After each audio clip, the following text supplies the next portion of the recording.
Oxygen ಸಮೇತ ದೇವಿಯ ದರ್ಶನ ಪಡೆದಿರುವಂಥ ಮಹಿಳೆ ಮಾಯಕ್ಕ ದೇವಿಯ ದರ್ಶನವನ್ನು ಪಡೆದಿದ್ದಾರೆ. ಈ ಮಹಿಳೆ ಅನಾರೋಗ್ಯದಿಂದ ಆಸ್ಪತ್ರೆಗೆ ಸೇರಿದ್ರು. ಮಹಿಳೆ ಪಂಡರಾಪುರದಿಂದ ಚಿಂಚೋಳಿಗೆ ಬಂದಿರುವಂಥ ಜೋಡಿ ಇದು. ಮಹಾರಾಷ್ಟ್ರದ ಪಂಡರಾಪುರದಿಂದ ಬಂದು ದರ್ಶನವನ್ನು ಪಡೆದಿದ್ದಾರೆ. ಮಾಯಕ್ಕ ದೇವಿ ಜಾತ್ರೆಯಲ್ಲಿ ಅಲ್ಲಿ ಭಕ್ತಾದಿಗಳ ಸಾಗರವೇ ಹರಿದು ಬರುತ್ತೆ.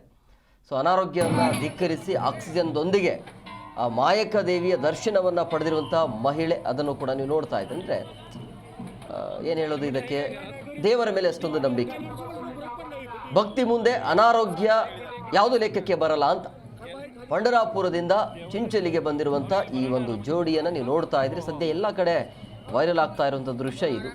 ಹುಷಾರಿಲ್ಲ, ಆರೋಗ್ಯ ಬೇಕು ಅಂತ ಹೇಳಿದ್ರೆ ಮನೆಯಲ್ಲಿ ರೆಸ್ಟ್ ತಗೋಬೇಕು ಅಂತ ಹೇಳ್ತಾರೆ. ಬಟ್ ಆಕ್ಸಿಜನ್ ಜೊತೆಗೆ ಬಂದಿರುವಂಥ ಜೋಡಿಯನ್ನು ಕೂಡ ನೀವು ಗಮನಿಸ್ತಾ ಇದ್ದರೆ ಆ ದೇವಿಯ ದರ್ಶನ ಪಡಿಬೇಕು, ನನ್ನ ಆರೋಗ್ಯಕ್ಕಿಂತ ದೇವಿಯ ದರ್ಶನ ನನಗೆ ಮುಖ್ಯ ಅನ್ನೋದು ಮಹಾರಾಷ್ಟ್ರದ ಪಂಡರಾಪುರದಿಂದ ಬಂದು ದೇವಿಯ ಆಶೀರ್ವಾದವನ್ನು ಪಡೆದಿರುವಂಥ ಭಕ್ತಾದಿಗಳು.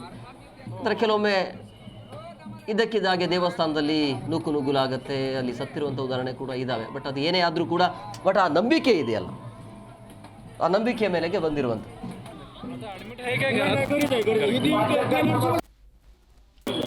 ಎಷ್ಟು ದಿವಸ